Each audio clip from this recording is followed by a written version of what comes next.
depuis notamment 1967 et les frontières qui ont été établies. Maintenant, est-ce que depuis on peut penser que cette solution est morte? Il y a à craindre que ce soit le cas, hélas. Et je repense justement au journaliste, au journaliste Charles Andelin, ancien correspondant de France Télévisions à Jérusalem, qui a sorti son dernier livre de notre correspondant à Jérusalem. Il se trouve que je l'ai interviewé durant l'été. Et ce qui me disait notamment, c'est que finalement, il y a une tendance à une discrimination au niveau de la part du pouvoir israélien, notamment en citant le vote à la Knesset de la loi définissant Israël comme État-nation du peuple juif, et fait aussi que la langue arabe n'a plus le statut de langue officielle en Israël depuis 2018.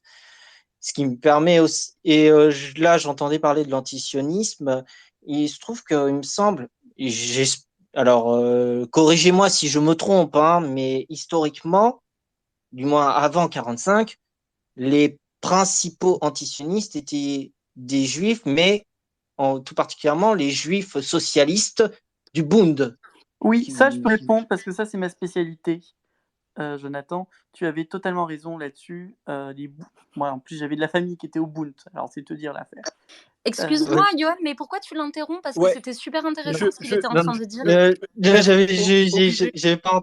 J'avais pas encore terminé, mais merci Mathieu de m'avoir. Ouais, je vais juste demander qu'on laisse juste Jonathan terminer et ensuite on reviendra sur pourquoi l'antisionisme n'a pas le même sens avant 67, après 67, etc. etc. Mais même au-delà de ça, je suis désolée, tu as laissé parler plein de gens beaucoup plus longtemps que ce qu'était en train de dire Jonathan là. Donc peut-être laisse-le terminer.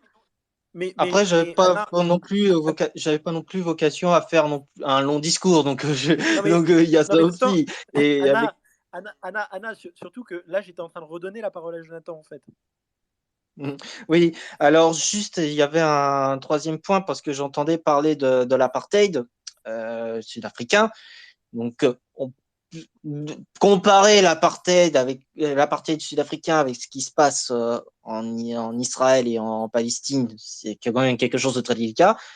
Néanmoins, j'aimerais rappeler une chose, et on peut retrouver ces sourcés, hein, notamment à l'ONU, c'est que le pouvoir israélien, je dis bien le pouvoir israélien, je dis pas le peuple israélien, je fais une distinction entre les deux. Le pouvoir israélien a défendu le gouvernement. Oui, le gouvernement israélien, je dis bien le pouvoir pour moi c'est le gouvernement. Le pouvoir israélien a défendu le régime d'apartheid d'Afrique du Sud en ayant gardé des relations diplomatiques, militaires, commerciales jusqu'au beau milieu des années 80, alors qu'il y avait eu la campagne internationale de boycott lancée après les émeutes de Soweto en 76. Et ce n'est pas non plus un hasard qu'en réponse, finalement, depuis que l'ANC de Nelson Mandela est au pouvoir, qui est une politique pro-palestinienne, on va dire. Et d'ailleurs, Mandela avait une citation qui résume un peu sa vision des choses. Notre liberté ne sera complète qu'avec celle des Palestiniens. Je résume, mais alors après, bon, ça peut susciter beaucoup de controverses, hein, j'imagine. Mais en tout cas, voilà. Je tenais un peu à dire cela en essayant de faire le plus rapidement possible pour ne laisser la parole se fluidifier. Merci. Merci Jonathan pour ton intervention. Je pense qu'il y a des gens qui vont avoir envie de te répondre, hein, sur ce que tu as pu dire. En tout cas, je te remercie du ton de l'intervention. On va entendre J'aimerais répondre aussi, ouais. Anna. Exactement. Ouais. Alors, bonjour à tous, bonsoir à tous. Il y a quelques points que je voulais évoquer, mais je vais profiter en fait de l'intervention de Jonathan qui, je trouve, avait très bien commencé. Malheureusement, on va dire que il y a eu un décrescendo dans la véracité et dans l'étendue de ses propos. Déjà, il est bon de rappeler que si Jérusalem Donc, en caractérisant Jérusalem, on va caractériser le gouvernement israélien en l'appelant Jérusalem. Si Jérusalem a maintenu ses rapports avec l'Afrique du Sud, il est bon de rappeler que le grand mufti de Jérusalem avait accueilli et serré la main d'Hitler pendant la Seconde Guerre mondiale. Donc, on ne va pas commencer à dénoncer tous les gens qui ont gardé des contacts avec les pays qui ont véritablement fait preuve d'apartheid, parce que je pense que la liste serait très longue. La France elle-même a Bien gardé sa entendu, bien position. entendu. Hein, La France elle-même a gardé sa position amicale et diplomatique avec les États-Unis, alors qu'il y avait un apartheid ouvert vis-à-vis des Afro-Américains. Donc, il est très bon de rappeler ça. Quant au grand mufti de Jérusalem, je pense que là, ce n'est pas une question de point de vue subjectif, il s'agit d'une question purement objective. Nous avons la photo preuve à l'appui du grand mufti qui buvait le thé avec Hitler. Après, je tiens à rebondir, je suis étudiant en droit, bien évidemment, ce n'est pas un argument d'autorité, mais je suis étudiant en droit, donc en licence master à l'Université hébraïque de Jérusalem, donc je vous parle depuis Jérusalem, et je tiens à m'exprimer sur la loi concernant l'État-nation. La loi concernant l'État-nation est une loi qui est purement déclarative. Et je pense malheureusement que, comme énormément des propos qui ont été cités dans ce débat depuis tout à l'heure, beaucoup de gens parlent sur la simple base d'échos qui leur sont parvenus à leurs oreilles, mais en réalité, ils ne se sont eux-mêmes jamais penchés sur le contenu de cette loi et ne l'ont jamais eux-mêmes lu. Et je vais vous citer l'article 4 qui parle de la langue. L'article 4 qui parle de la langue stipule, à l'article 4 petit a, Ivrit Isfat Medina, c'est-à-dire l'hébreu est la langue officielle du pays. En revanche, l'article petit 4b stipule que l'arabe a un statut particulier et spécial qui lui est réservé en Israël. Maintenant, je veux enchaîner et vous dire que dans le monde, il y a plus de 140 pays qui ont le statut d'État-nation. La France elle-même est un État-nation. L'Allemagne est un État-nation, la Suède est un État-nation, la Suisse est un État-nation, j'en passe et j'en passe. Nombre de pays que vous n'avez absolument jamais critiqués. Tous ces pays-là sont des États-nations qui accordent justement à leur langue maternelle, à leur langue nationale, un statut privilégié et qu'à leur langue nationale. Dans aucune loi d'État-nation, il n'est accordé à une autre langue un statut spécial. Donc non seulement Israël accorde, oui, à l'hébreu un statut majoritaire, mais Israël prend en compte le fait que l'arabe soit une langue à laquelle il faille donner un statut privilégié. C'est quelque chose qu'il faut prendre en compte. Alexandre, Je souhaite finir. Excuse-moi. Je souhaite finir et avec grand plaisir, j'écouterai toutes vos réflexions par la suite. Donc, je continue sur le fait que cette loi soit purement déclarative. Il y a une différence entre une loi déclarative qui vient énoncer, comme l'a fait la Megillat Ha'atzmaut, c'est-à-dire la déclaration de l'indépendance de l'État d'Israël, quels sont nos objectifs et nos valeurs, et une loi qui vient appliquer certaines conditions dans certains cas. L'article 7 de la loi, qui est a priori un article qui pourrait être problématique, et de là vient la source des grands conflits, mais en réalité, ce sont des conflits qui sont basés sur des arguments que je qualifierais de fallacieux, de frauduleux et d'illusoires. Parce qu'en réalité, le petit article 7 qui s'appelle... Alexandre ? Oui. Alexandre, Oui. tu m'entends ?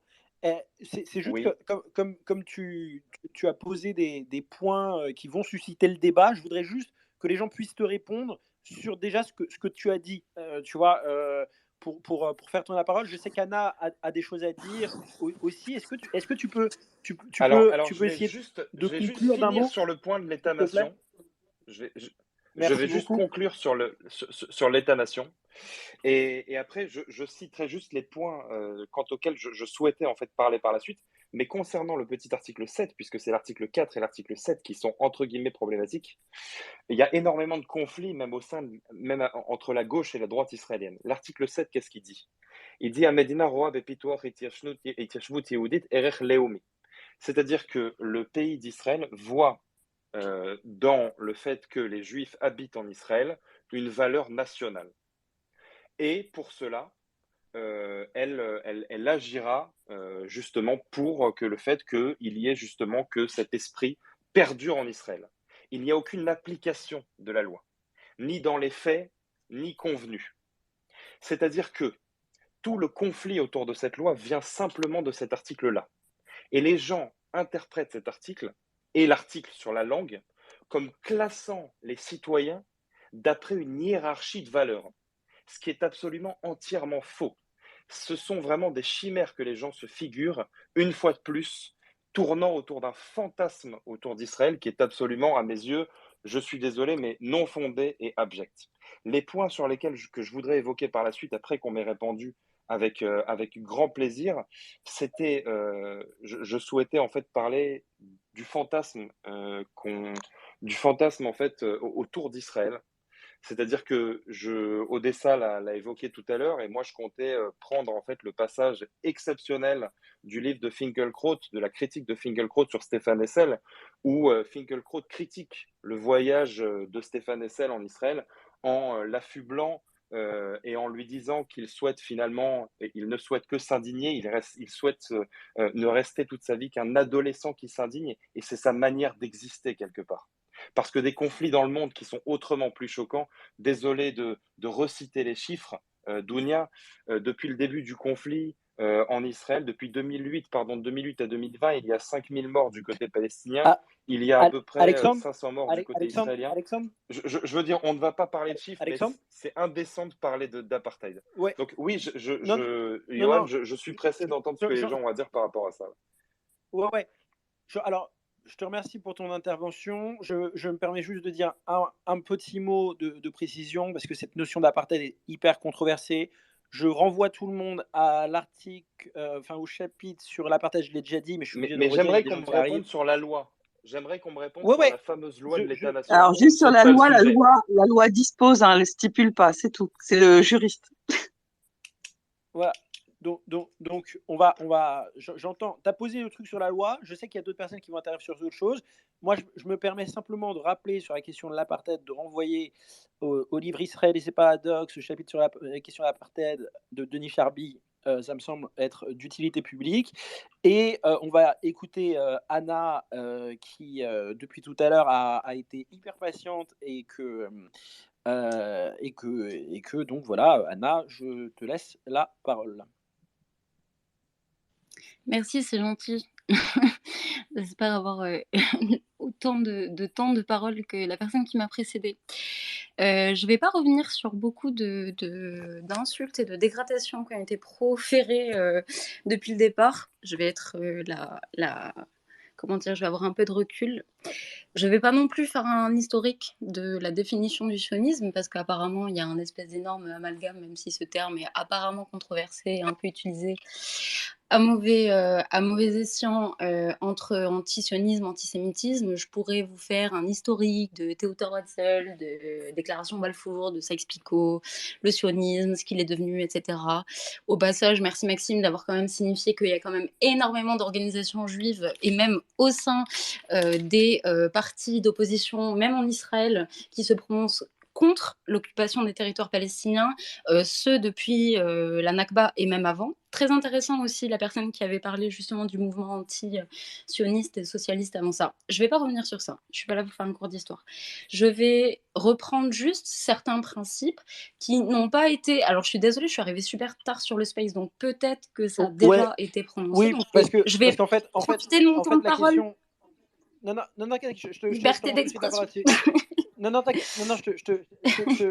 C'est pas pour t'interrompre, c'est juste pour préciser, comme il y a des gens qui sont arrivés en cours, il y a des questions qui ont déjà été évoquées tout à l'heure, et effectivement, la question antisionisme, etc.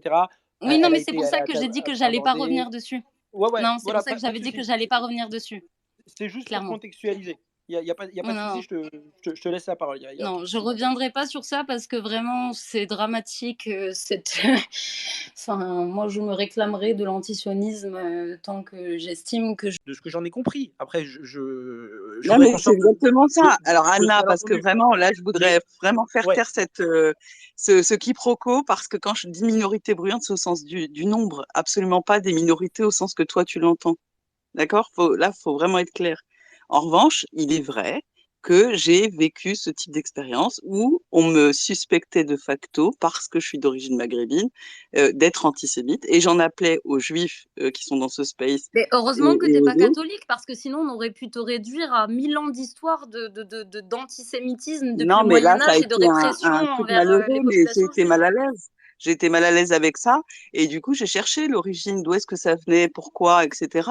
Et c'est vrai que ceux qui portent le drapeau palestinien en PP, par exemple, quand tu regardes certaines origines, je suis désolée d'essentialiser. Mais fais très attention à ce que tu es en train de dire. Par contre, je suis désolée, je te Non, permets pas de tenir ce je vais genre de finir, propos. je Mais vais moi, finir le mon drapeau propos. palestinien, et pourtant, Dieu sait que je ne suis pas palestinienne. Le drapeau palestinien, je pourrais l'arborer avec fierté. Bon, Il je crois qu'on va représente. pas finir on va pas pouvoir S'il vous parler plaît, toutes les deux parce que s'il vous plaît, visiblement je peux pas s'il vous Mais finir. non, plaît, mais Donc, c'est pas grave. excuse-moi, tu es en train de Je me tais. généraliser les gens Je qui me portent tais. le drapeau palestinien. Est-ce s'il que vous tu te rends plaît, compte? s'il vous plaît, est-ce que, alors, je Johan, voudrais, ouais, juste un mot. On va sortir de ce débat-là, d'accord. J'entends, Anna, ce que tu as dit, j'entends Odessa, on va juste sortir de ce parce que là, on tourne en rond. Évidemment, l'esprit de Space n'est de généraliser sur personne, et je pense que depuis tout à l'heure, il y a eu énormément d'échanges qui ont montré en fait une bienveillance réciproque hyper importante, et j'y tiens. Donc, s'il vous plaît, on va sortir de ce truc, on tourne en rond et avancer. Donc, Ellie, il y a quelqu'un qui m'a appelé, qui m'a interpellé. Est-ce que Johan, je pourrais répondre une toute petite seconde, puisque tu m'as dit que je pourrais éventuellement, après évoquer ce point-là, juste une minute avant qu'Ellie intervienne. oui. Si ça va, Ellie, ça me va. Ouais, juste, Johan, tu m'as fait quote, mais du coup, je peux plus demander pour le microphone, donc je voudrais pas interrompre non plus, donc voilà. D'accord. Memphis, est-ce que ça te va si on se dit Alexandre dit un mot, Ellie intervient, ensuite tu interviens, ensuite je fais passer les autres personnes qui veulent intervenir. Je suis désolé, il y a beaucoup de demandes, et par ailleurs, je tiens à préciser, des fois vous m'envoyez des messages, j'essaie de vous répondre au fur et à mesure. Des fois, je vous fais monter et ça vous redescend, etc. Enfin, j'ai aussi des bugs, donc pensez pas que c'est parce que je cherche pas à vous faire monter. Continuez à laisser votre demande, je vous fais monter dès que possible. Et je vous remercie pour votre patience. Et Anna et Odessa, je suis désolé, je voulais pas qu'on tourne en rond, mais par contre, vos interventions étaient bienvenues. Donc, Alexandre, Memphis, Ellie et Memphis. Alors, moi, ce que je voulais dire, c'est que, Anna, derrière ce ton émouvant, il y a certes de la profondeur en surface, mais en profondeur, il y a énormément de superficialité. Alors, stop, Alexandre. C'est-à-dire que, non, mais je vais m'expliquer. Excuse-moi, tu peux ne pas t'attaquer à moi directement. Non, mais je vais super, parce m'expliquer. que Moi, je pourrais faire la même chose. Ce qui me gêne, Anna, Donc, s'il vous plaît. Je pourrais faire la même chose de m'attaquer à des gens personnellement, je ne le fais pas. Non, mais...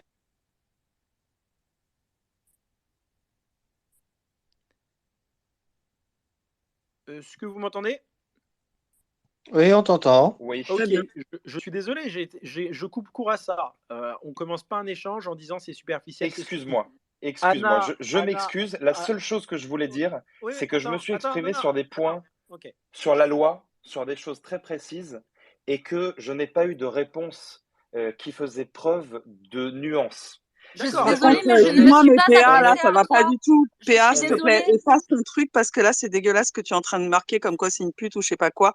Là-haut, il faut absolument c'est que une tu retires insulte ça. gratuite en plus. Là, je suis pas d'accord du tout. Qu'est-ce qui s'est passé? PA, s'il te plaît, je te demande de retirer ce que tu viens d'écrire. Merci. PA, s'il te plaît. Alexandre, je ne te parlais pas je ne te répondais pas à toi dans mon intervention. Tu attendais peut-être une réponse sur tes articles de loi qui relevaient peut-être de domaines que je ne maîtrisais pas. Moi, j'ai juste pris la parole auparavant. Je m'attendais pas. Moi, je vais te dire, Anna, je n'ai pas compris que tu dénonces les généralisations de certaines personnes et que tu en fasses toi-même en parlant de prison à ciel ouvert, de camps de concentration à ciel ouvert et de bombardement systématique. Alors, le terme de camp de concentration. Donc moi, je n'ai jamais utilisé le terme de camp de concentration. Non, mais attends, je voulais juste te dire je n'ai jamais utilisé le terme de camp de concentration. Tu as parlé de prison à ciel ouvert. Gaza est une prison à ciel ouvert. Alors je vais te dire, tu parles d'apartheid, de prison à ciel ouvert, tu parles de bombardement systématique, et ça, tu l'as dit. Je vais te dire quelque chose, tu parles, et il y a une énorme dissonance dans ton discours, tu dis dit aussi qu'Israël est une des armées les plus puissantes du monde. Donc moi aussi, je vais te répondre avec des arguments qui sont peut-être un petit peu moins profonds. Je trouve que pour une armée qui est censée être l'une des meilleures armées au monde, on est sacrément nul en termes de génocide, puisqu'à priori, on devrait avoir les moyens pour. Et en termes d'apartheid, je prends les chiffres de cette année en termes de statistiques. Le prénom donné à des garçons, le plus donné en Israël, est Muhammad, et le prénom à des filles est C'est Maya. terrible. Donc Terrible. je trouve Je que sais tes pas comment vous arguments allez sont... vous en remettre. Ah ouais, Alors, non, mais toi non plus, parce qu'on est Si, je sacrément pense nul en que je vais matière bien m'en d'apartheid. remettre en vrai. On est Je s'il vous pense que sacrément ça va nul bien en se matière passer. d'apartheid, je trouve. s'il vous plaît, est-ce que je peux reprendre un petit peu la main? Vous me Je veux permettez? dire, faut un peu de profondeur quoi, Alexandre, s'il te dans ces plaît. arguments. Alexandre, Oui, s'il te Yoann, plaît. excuse-moi, j'ai fini parce que je trouvais ça choquant d'accuser les autres, de dénoncer, de généraliser et de dénoncer le fait que les autres fassent des Je- généralités sous un je- ton émouvant. J'entends. Je trouve On va ça. essayer d'avancer. Moi, ce que je retiens de votre échange, c'est que vous êtes à peu près, je pense, d'accord pour parler de l'asymétrie dans le rapport de force, mais pas pour qualifier les choses de la même manière. Et c'est effectivement un point important parce que selon la manière dont on qualifie, effectivement ce qui se passe, ça peut plus ou moins rejoindre des discours contestables et problématiques. Donc, au moins, vous êtes d'accord pour parler d'asymétrie, vous n'êtes pas d'accord pour parler dans les termes qui ont été employés. Et je ne voudrais pas aller plus loin parce que je pense que vous avez fait, voilà, on a fait le tour de ce point-là qui n'était pas inutile. La question du vocabulaire avec lequel on parle. Est-ce qu'on parle d'apartheid? Est-ce qu'on ne parle pas d'apartheid? Même quand on reconnaît l'asymétrie, est-ce qu'on est obligé de parler comme ci et comme ça? Bon, c'est une chose. Une fois encore, pour la énième fois, je renvoie au livre de Denis Charby qui, à mon sens, donne aussi bien le point de vue d'Anna et le point de vue d'Alexandre, mais pour les discuter. Donc voilà, c'est juste un Israël et ses paradoxes de Denis Charby, ça me paraît un truc qui est, vous pourriez avoir une base de discussion. On va juste écouter Ellie qui lève la main depuis un petit moment. Ouais, vous m'entendez? On t'entend, Ellie. Ok, ouais, bonsoir à tous. Je vais pas être long parce que bon, j'ai pas l'habitude des spaces. Je viens seulement de trouver il y a 5 minutes comment lever la main, tu vois. Donc, donc voilà. Et puis il y a visiblement des gens qui attendent depuis bien plus longtemps que moi. Mais à la limite que j'intervienne là maintenant, c'est bien parce que justement j'avais éventuellement une remarque qui peut permettre une porte de sortie sur ce débat là qui commence à être un peu tendu. Mais effectivement, depuis que je suis arrivé, moi je me pose cette question et Anna l'a soulevée aussi, qui est c'est dingue, on a un débat sur l'antisémitisme et effectivement on se retrouve à parler de la situation entre Israël et les Palestiniens et ça se tend inévitablement à tel point que là dans le dernier échange c'est assez marquant, on finit par utiliser vous, nous, etc. Et bon bref on n'en sort pas. Donc voilà, ma question à la limite c'est peut-être plus ça et ça vous aidera peut-être à partir sur autre chose après, mais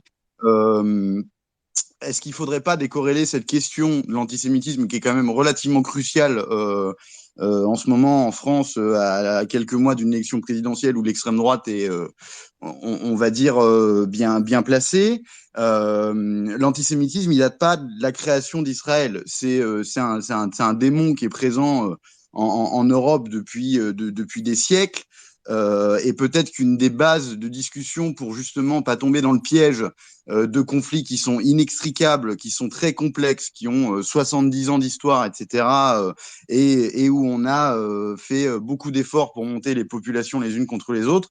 Est-ce qu'il ne faudrait pas discuter de ce sujet-là, voilà, sur des bases qui n'ont rien à voir avec justement le conflit israélo-palestinien et parler de d'où vient l'antisémitisme en Europe, quelles sont ses racines, comment il s'est développé, comment il a évolué, quelles sont ses manifestations actuellement, qu'est-ce qui empêche d'en débattre, etc. Voilà. Mais effectivement, il y a moi, alors je doute pas qu'il y a eu d'autres sujets de discussion avant que j'arrive, mais effectivement, c'est quand même pas la première fois que je tombe dans un débat sur l'antisémitisme où en fait on tombe dans un débat entre spécialistes des relations internationales sur le conflit israélo-palestinien. Donc voilà. Alors, c'est pas moi qui l'ai lancé, hein, Élie. Hein. Je veux être clair, Non, c'est pas non, moi mais qui l'ai lancé, il était déjà avant moi.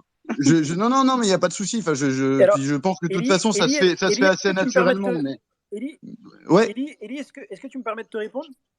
oui, bien sûr. Ouais. Alors, premier point, je tiens à dire, à te remercier pour ton intervention. Deuxième point, à rappeler à ceux qui n'étaient pas là qu'il y a eu beaucoup d'autres sujets qui ont été abordés. Troisièmement, que si effectivement le sujet est arrivé sur la question Israël-Palestine, c'est parce qu'à un moment, dans les formes actuelles d'antisémitisme, la question de la négation du droit des Juifs à avoir une souveraineté est arrivée sur la table. Et c'est là, tu imagines bien, qu'effectivement, la discussion s'est un peu cornérisée dans refaire le conflit, etc. C'est toujours délicat. On essaie moi, ce que je tiens quand même à souligner, le fait que les gens ont essayé d'être plutôt fair play, même si parfois il y a eu quelques montées de montées de crispation et de tension. Si quelqu'un voulait rebondir sur ce que Élie a dit, à savoir sur notamment le fait que la question de l'antisémitisme ne se comprend pas uniquement à partir de la question Israël-Palestine. N'hésitez pas aussi, on n'est pas obligé de tourner. J'avais juste une chose à dire justement en rapport avec ça, c'est que ça fait quand même depuis le Moyen-Âge, à l'époque où les Juifs et les catholiques, les Juifs étaient très mal vus à l'époque du Moyen-Âge, parce qu'en fait, j'aimerais vraiment qu'on parle, à un moment ou à un autre, de toute façon, ça va tomber, de ce cliché absolument dégueulasse concernant les Juifs qui ont de l'argent, et forcément, on va en arriver à l'histoire de Ilan Halimi et Dylan Halimi et forcément... Une caricature vivante, c'est hallucinant. Non, mais alors, si, justement, si je peux me permettre, c'était là. Ah ouais, mais Ilan Halimi, c'est pas une Je caricature. me tais parce que alors, je peux dire ce que je veux. Excusez-moi. On va essayer de rester sur le ton par lequel on a commencé ce space. Quand on parle de Ilan Halimi, on ne dit pas on ne lève pas les yeux au ciel. On parle quand même de quelqu'un qui a été assassiné pour des raisons antisémites et d'une manière absolument atroce. Donc en fait, pardon. En fait, on parle juste de gens qui ont été assassinés. Donc on va essayer quand même de garder une dignité quand on parle de choses graves. C'est juste ça. Ensuite, c'est terrible quand même ça. Je veux dire, on peut tout à fait. Excuse-moi, Yoann, je voulais juste signifier qu'il y a PA là qui est. Excuse-moi, qui est intervenant et qui me traite de pute en fait dans ses tweets. Attendez. Soliman, parce que tout le monde intervient, je peux intervenir sur les questions de droit. Soliman, je n'ai pas terminé de parler en fait. Oui, mais j'aimerais vraiment pouvoir évoquer ce qu'Élie a demandé. Non, mais Élie a parlé d'antisémitisme depuis quand ça date. Et moi, j'ai parlé du Moyen-Âge en rapport avec l'argent. J'ai viré PA là. Ok, merci. Donc, merci, c'est cool. Flemme de se faire insulter. Merci, c'est cool. PA était sorti. Merci d'avoir signalé. C'est pas des manières de fonctionner et d'échanger. Juste sur deux questions de droit. Après, non, Soliman, après, attends, j'ai pas terminé, s'il te plaît. Je n'ai pas terminé parce que Élie a posé une question et qui était intéressante, et notamment sur l'historicité de cet antisémitisme. Oui, mais et qui est basé sur des clichés qui remontent au Moyen-Âge en rapport avec l'argent. Non, mais Yoann, elle peut tourner la voix, la parole, elle peut tourner parce que. Ouais. En fait, s'il te plaît. Juste une chose. Odessa, je vais te demander juste si on peut laisser tourner un petit peu, parce qu'on t'a déjà entendu et je te remercie beaucoup pour cette intervention. Mais je sais que Soliman, Camille veut intervenir. Je n'oublie pas la question. Effectivement, ça serait bien qu'on y vienne sur la question que tu soulèves autour de la question de l'antisémitisme. C'est toute sa longue histoire. Donc, Soliman, je suis désolé, si tu peux faire rapide. Non, mais je vais faire très très court. Okay. Je vais faire très court et je vais juste être factuel sur deux points, parce que sur deux questions de droit, parce que comme Alexandre et comme pas mal de gens, j'ai cru comprendre, on est tous juristes, je le suis aussi. D'abord, Odessa tout à l'heure, elle a fait un amalgame, mais c'est pas de sa faute, mais sur l'antisionisme qui serait interdit en France, mais l'antisionisme n'est pas interdit, il n'y a pas de loi. La seule loi qui existe, c'est contre le boycott des produits israéliens. C'est la seule loi qui est votée. C'est pas ce que je dis. Non, bah si, tu as dit qu'il y a une loi qui existe dans l'antisionisme, voilà. Mais c'est pas Non, grave. j'ai pas dit. J'ai dit, Ah, je ne c'est sais pas pas où grave. elle en était. Elle était Non, mais exposée notamment par Manuel elle Valls. C'est n'existe tout ce pas. que j'ai dit. Il n'y a pas de loi. Bon, bah La voilà, seule tu as loi, répondu à la question que j'avais Oui. posée, c'est tout. Non, mais voilà. Et par rapport à Alexandre, par rapport à la loi de l'État-nation, ce qui est intéressant, c'est l'article 1, surtout, qui crée une distinction entre les Israéliens juifs et les Israéliens arabes par rapport au droit à l'autodétermination et exclusif. C'est surtout l'article 1 qui fait la différence. Voilà. Et sinon, naturellement, que l'antisémite est né bien. Mais l'antisémitisme est une idéologie, c'est pas un ensemble de préjugés qui est produit par le bas et du coup qui s'exprime dans en fait, les référents culturels de différents groupes sociaux. Et à ce titre, on doit s'interroger sur, par exemple, certaines études qui ont été effectuées sur la propension à l'antisémitisme chez les musulmans. Je renvoie par exemple aux travaux de Günther Yekeli, mais en même temps, il faut à chaque fois relier cet antisémitisme à une critique plus générale de l'antisémitisme et éviter justement de projeter tout l'antisémitisme produit par la société bourgeoise sur un groupe ethnique particulier, ce qui dessert aussi souvent des discours racistes. Et on peut par exemple remarquer, et je conclus là-dessus, qu'une bonne partie des gens qui luttent aujourd'hui contre l'antisémitisme, par exemple dans le camp valsiste, printemps républicain, reprennent eux-mêmes des structures de pensée paranoïaque quand ils analysent, par exemple, l'américanisation des sociétés, la propagation de la pensée woke, etc., qui nous rappelle le thème du marxisme culturel, qui est une structure qui est une théorie antisémite. Et du coup, je pense il faut garder en tête les différentes déclinaisons de l'antisémitisme et en même temps avoir un concept général de ce que c'est l'antisémitisme ancré dans une analyse matérialiste. Merci. Ouais, alors tout ça est fort sympathique, mais comme le printemps républicain a été mis en cause, je me permets de prendre la parole et je ne la prendrai pas très longtemps.